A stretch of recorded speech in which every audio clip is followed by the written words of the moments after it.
Welcome to the Grief Ladies, the practical guide to what comes next. I'm Kelly Daugherty. And I'm Karyn Arnold, and we are two grief professionals with over 50 years of combined experience. We're here to validate, educate, and give you tangible tools you can actually use. Each episode motivates you to take action and reminds you it's okay to want to feel better. This is the Grief Ladies, a guide to what comes next. Hi, and welcome to a bonus episode of the Grief Ladies podcast. I'm Karyn Arnold here with Kelly Daugherty, and we are here today to talk about something that we are very excited about, which is the release of our first book. We've been working on a lot of stuff, a lot of different programs and things like that, and this has been something in the making for a little while. So, Kelly, you want to start us off? Tell us a little bit about what's happening? Yeah, absolutely. I'm really excited that we're here for this bonus episode to be able to talk about this. And so Karyn and I both worked as bereavement counselors for hospice and used a lot of resources to help clients and families and realized that there was something missing. And so we decided to start working on some books.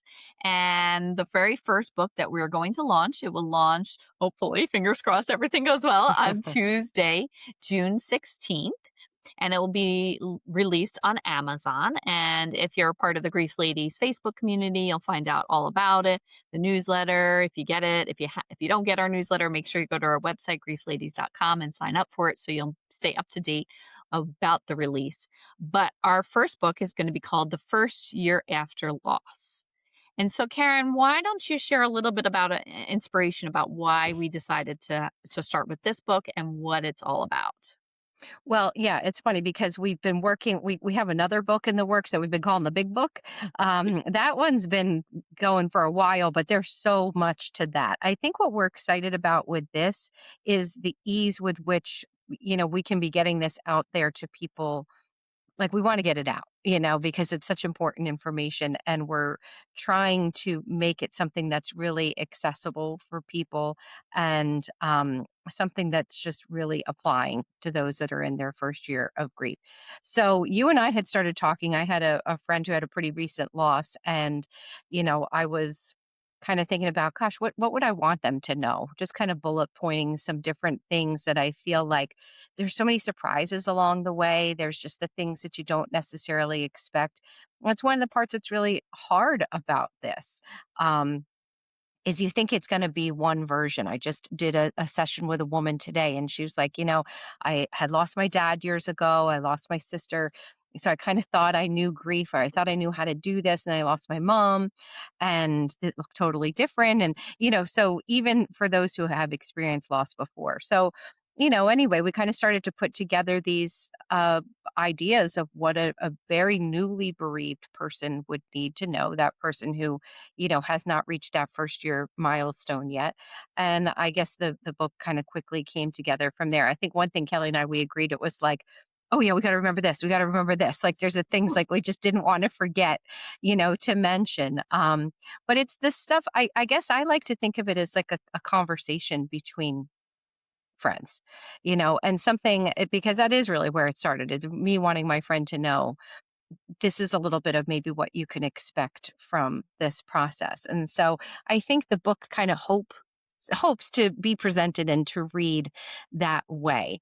It's not telling you what to do, and it's not providing all of the answers. I think it's hoping to provide some validation and to help.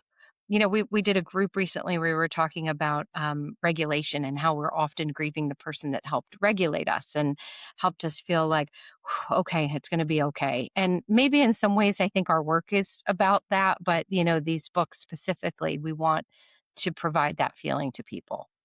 Yeah, absolutely. I think really the normalization part is the biggest, Yeah. for me at least, why I am so excited to have this book, because when I sit down with a client, especially a new client that maybe is not that far out from the loss, there's a lot of questions. And there's a lot of like, oh, I don't know if this is going to make sense, but I've been feeling this. Like, am I okay? I think I need to go to the doctor because I'm experiencing this. And, there's a lot of fears and unknown, and like, wait a minute, why am I so tired, or why am I forgetting things, and all of that. And these very normal grief reactions that people experience. But it makes you feel like you're kind of losing it a little bit. And, I always say, like, when I worked at hospice, we did a workshop called Am I Grieving or Going Crazy? Because it can really make you feel that way. Like, what has happened?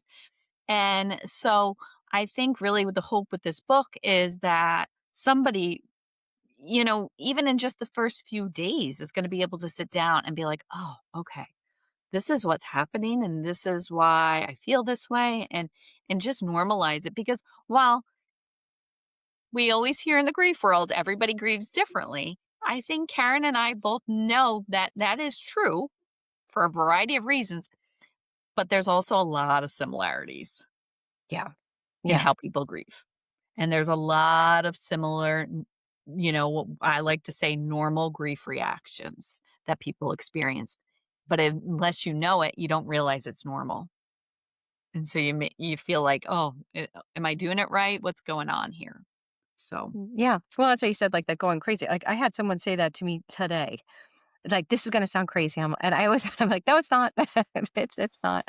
But it feels that way because we're experiencing so many changes within ourselves. And that can be very unsettling to feel like I'm not equipped as the best version of myself to be going into the hardest thing that I've ever had to do and all of the things that I'm needing to take on and all the changes. So we kind of cover a lot in a relatively small amount of space, I feel like, but the idea is very much about expectations. And if we can kind of present some of these ideas to people and they're like, oh, this is what's happening, or oh, okay, or if, they read it and then not too long after something like this comes up, like, oh yeah, I read about that, okay. It just has that sense of other people have walked this path before. We want people to know that they're going to be able to get through it. It may not be pretty. It may not be orderly.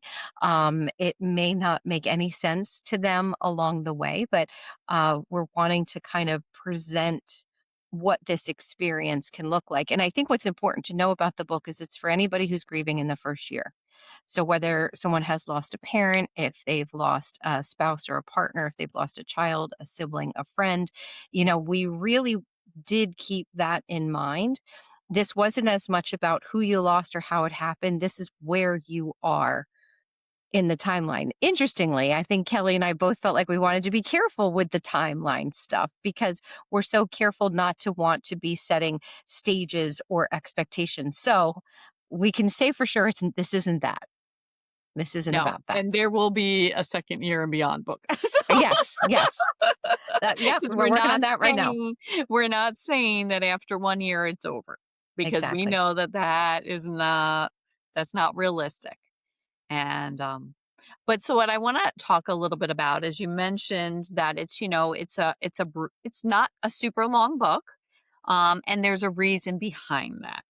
So would you like to explain a little bit about our Grief Brain Reader series and why we're developing this and what that's about? If you've been listening to the Grief Ladies podcast and you're finding comfort, validation, or practical tools along the way, we'd love to invite you to explore more of what we're creating through the Grief Ladies. On our website, griefladies.com, you're going to find links for books, journals, workshops, podcast episodes, and other created grief resources designed to help you navigate grief in a real, honest, and grounded way, without pressure to move on or to leave your loved one behind. We're especially excited about our growing book series created to make grief information more approachable, relatable, and easier to digest. Each book focuses on different grief experiences and challenges, offering practical insights, validation, prompts, and coping tools you can use in everyday life. Whether you're grieving the death of someone you love, supporting someone who is grieving, or trying to better understand your own experience, we hope these offerings help you feel less alone and more supported in what comes next. Visit griefladies.com to explore all of our offerings. Now back to our podcast. Yeah. Well, so one of the examples that I always use, we talk about people that struggle with concentration and focus. People say they're struggling at work or they're having a difficult time remembering things. But an example I often use is that even in our hobbies, something like, oh, I love to read. I've always loved to read. It relaxes me. It's how I fall asleep at night. But then a grieving person will be like, now I can't even read. And it's so frustrating. And they feel like they Mhm. can't read, they can't retain. So giving anything to a grieving person that has a lot of information, just too much to have to absorb is not going to be very helpful. So this is very intentionally simple in the best way, because sometimes it's like if we're trying to say too much, we're adding to the complications. So yeah, I mean, this is something that you and I realized quickly, that like, oh, there's like endless topics here, and we are starting with the first year. We have already started to write the second year and beyond, which would be for anybody fifth year, 10th year, that will be following this pretty soon after. But we decided we wanted to create like a series of books that people could start to become familiar with and count on. So the Grief Brain Reader series is really meant to be for the grief brain, which some people are familiar with. Some people are like, oh, I have grief brain. If you're not familiar with that term, it's basically just that change that you see in yourself, where again, you feel like your processing is a little bit different, your memory is different. You feel, probably a little bit foggier, a little bit, more struggle to be focusing. So the book is written exactly with the grief brain in mind, and we're calling them grief brain readers because they're, I mean, how long does it take? I mean, I think you could sit down and probably read the whole thing in an hour, maybe, Oh, I would say, yeah, yeah.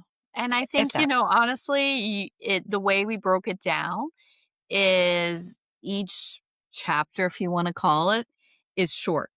Mhm. So the goal is, if you want to sit down, while you're having your cup of tea in the morning, or even going to the bathroom in the morning, whatever, you could just read one little chapter, and then absorb that and move on to the next. And someone else I heard say they call them airplane readers, like a book that you can read on a flight, right? Maybe not a Yeah. long flight, but a short flight.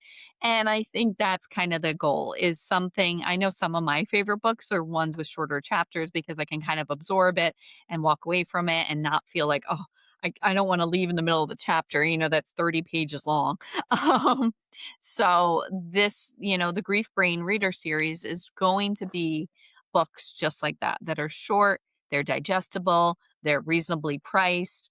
You can read them yourself, you can give them as a gift. And my personal opinion is, I always like, when I go to a service, to like give out a book. And I don't always feel, with the books that are out there, well, maybe not the grief experience book, but other books that are out there, it's always appropriate because they are so long, and people really struggle with being able to read and meet and absorb the information. And so these books are really meant for that. And so I'm really excited about this series, and um, excited to see what else we have a long list of different topics we would like to cover. And if any of you have any suggestions, we're open to them. But this is going to be, I think, a long-term plan for us to kind of build upon this. So we're starting with the first year, because that's where it all starts. Yeah. Why do you think it's important to distinguish that? Because I mean, sometimes in our groups, we have people who are, very brand new, and then we have people who are a little bit further along. And in a group session, I think it's really helpful, to have that combination. And I think there are ways that they can be supportive to each other. But I think that the first year does deserve its own attention. But what do you think makes it stand out and makes it so different than maybe the rest of the time? Well, because, and I hate to even put a timeline on this, but I would say that this is what I've seen with, my years of experience. There tends to be a shift that happens, and I'm going to put a time frame between 6 and 9 months for people following a loss. It's not, some people it's longer, some people it's shorter. But what I hear my clients saying is, around 6 months, sometimes the support changes, right? The support may have been great the first few months, and then by 6 months, that definitely looks different. I also think the fog, the grief brain pieces, some of it, the forgetfulness, the exhaustion starts to change. Doesn't mean it's gone, doesn't mean in year 2 it's not still there. It looks different. And you start to almost like your brain is starting to make sense of what's happening. And so, yes, while some of these things that we talk about in the first year absolutely could be beneficial to year 2 and beyond, right? Some of the things that that are definitely they probably are normal throughout the whole grief experience. But I do think it's important for people to know, what does it look like in those early days? What does it look like in the first few days, the first few weeks, the first few months? Because it is different than a year plus later. Grief is not gone. Grief is not something we get over. It's something we learn to integrate and live with. But it does look different, and I hate to say that because I know that it sounds like time heals all wounds, which is not what I'm saying. But grief does evolve and it does change. Oh, yeah. You know, there was that old, and it was on social media for a long time, and they got it slightly right and slightly wrong, but it talked about a ball in a box analogy.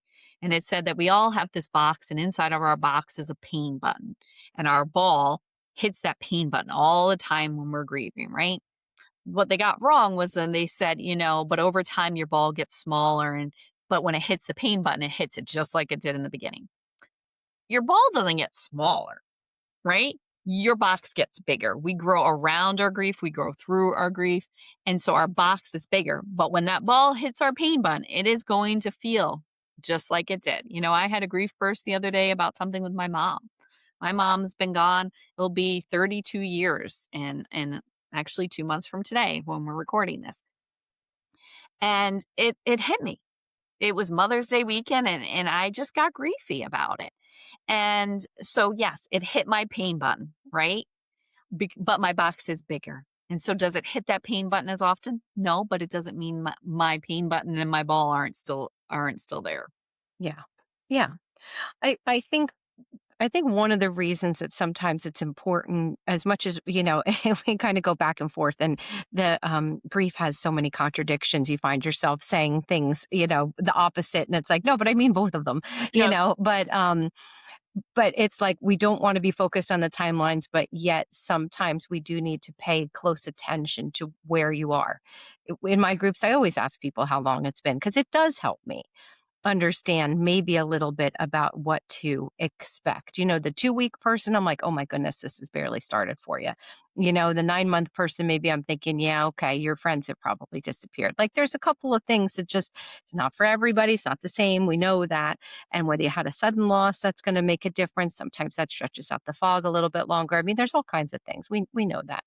But I think the reason why we also want to make sure we're paying attention to the first year is because grievers themselves and the people around them are paying such close attention to it.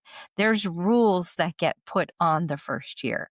Don't make any big decisions, and you just have to get through the first set of holidays. So there's like all these things that get, kind of expected with this time. And then maybe it's not exactly what people find is the case. So it's like if that is getting all of that attention, then we want to pay attention to it as well, so that people aren't trying to fumble through that time thinking, oh, all I have to do is get through it Yep. and then get to the second year. And, like the guy that I worked with, and his reached the first year anniversary of his wife's passing. And he had a friend that sent a card. It was like, you did it, almost like finish line, congratulations, graduated. Here's your gift, here's your certificate. You're done. Like he was like, I think that's what my friend thinks is happening. It's like, yeah, we all know it's not. Absolutely, absolutely. One of my clients says, somebody will ask, "Well, how long has it been?" "It's been 2 years," and then they kinda give her that look like, "Oh, you're still upset by this?" Yeah. Yeah. "Yes, we were Yeah. married for 45 years or whatever, yes, I am still upset by this." Yeah. Yeah, which is why our second year book is gonna be called Still Grieving, just to, give a little E hint on that. Exactly, and, so I think this book really could be somebody in very early grief, that right away in that first year, but it also could be family and friends that wanna help and understand and support their friends or their loved ones to better understand what they may be going through, because I do think it gives a good glimpse into, "Oh, okay, this is what's really happening to them." Yeah. Oh, I think this could really be something lovely to give to a grieving person. 'Cause let's face it, we all feel helpless. We all feel bad. I think, Kelly, even for you and I, like, we do this work and we technically should know what to say and all of that, but we know people are different and are going to be having different needs at different times. But to be able to give something to somebody that's kind of simple, like a book, there's something very lovely in the simplicity of that. And just to sort of show that you care and to show that you understand that maybe this is going to be difficult. But as you said, family and friends can be reading it too, because without that understanding or support from people around us, it can be a very isolating journey. Definitely. And I would have loved to have had this book to the first time I walked out to a family's house or, Mm, as a bereavement counselor, after a loved one died. And we usually waited 6 weeks, 4 weeks, 6 weeks to reach out to a family just because there's so much happens in the yeah. first few weeks. And people are like, oh, no, we're okay. And then, some of the casseroles have been eaten, the phone has stopped ringing and the funeral's over and then it hits them. And so that's when we tended to reach out. And I think that worked well for a lot of the families. But to have been able to hand them this and Yeah. to have given this or a funeral home to have given, I think it could truly make a difference. And I'm really proud of this book and I think at the end of the day, Karen, we want to be able to help people on their grief journey. That's our goal and our passion. And I really believe that this book is going to help. Yeah. Yeah. I think so too. And so we're trying to cover things to do, with your thoughts, your feelings, what to expect. It also does talk a little bit about our relationships and the people around us. There are a couple of things that we point out again, just trying to normalize, and we know this is going to be a different experience for everybody, but there are those commonalities, and I would like to think that reading this and it kind of feels like this shared wisdom from people who have come before you in this journey. Absolutely. So, with every episode of the Grief Ladies podcast, we always leave with an actionable step for our listeners. So, even though this is a bonus episode and it's a little different than normal, if somebody is listening and they're in that first year, what actionable step could you give them, Karen? Well, I mean, honestly, I think what I want people to understand is that support helps in whatever form that looks like. Not everybody's a group person. Not everybody necessarily needs to go, for individual support, or maybe they don't have the time or the resources. I mean, there's so many different factors. What I want people to be careful about is I think sometimes it feels like this loss is so big that nothing's going to help. So, what I want people to do is to have hope and to have belief that help makes a difference, that support in the form of podcasts, a book like this, a group they could attend, connecting with other people that have gone through it. I only think this is hopeless if we feel like nothing's going to help. But if we really think like, I'm going to give it a try, that's what I say to my people all the time. That I say, listen, if you're here in a group or if you're here talking to me, I'm not that worried about you because you're of the mindset that I'm going to do something and something's going to make a difference, and I don't have to feel this way. Um, so I guess in terms of an actionable step, find what your support's going to be and what that's going to look like. Tether Yeah. yourself to something, believe in something. I like that. And I'm going to give a shameless plug for Karen because I don't think she does it enough for her grief and comment, her business. And for those of you that are listening that aren't aware, Karen does offer some amazing online grief support through groups, especially different more specific like loss of partner, loss of parent, estrangement groups, so to be able to connect with other people with similar experiences is really important. And she also provides individual coaching sessions as well. And I'm stuck here in New York where I'm only licensed in a few states as a clinical social worker. Karen has more flexibility since she is a coach. So that is open to anyone around the world. And Hmm. so I would highly encourage you to check Karen's Grief and Common page out. I'll make sure it's on the show notes as well, because if you like what you hear from her here, you're going to only hear more good stuff working with her, either in a group or individually. So, Well, thank you for that, Kelly. All right. Well, we're really excited about the book. There'll be more information coming soon, and all of the Grief Brain Reader series. There's really a lot to come. So please definitely stay tuned and let us know what you think. Yep. So thanks, So Kelly. stay tuned. Hopefully, Tuesday, June 16th, the first year after loss. The first Grief Brain Reader series by the Grief Ladies will be coming out on Amazon, and we hope that you will purchase it and make sure you leave us a review because the more reviews we get, the more our book will be shared with people and be able to help grieving individuals just like you. Take care. Thanks for joining us on the Grief Ladies. Don't wait to feel better to get started. Getting started is what makes you feel better. Put this week's tool to work. If today's episode helped, share it with someone who needs it and leave us a review. We'd love to hear from you. And remember, we're here for you, your trusted grief ladies, navigating this path together.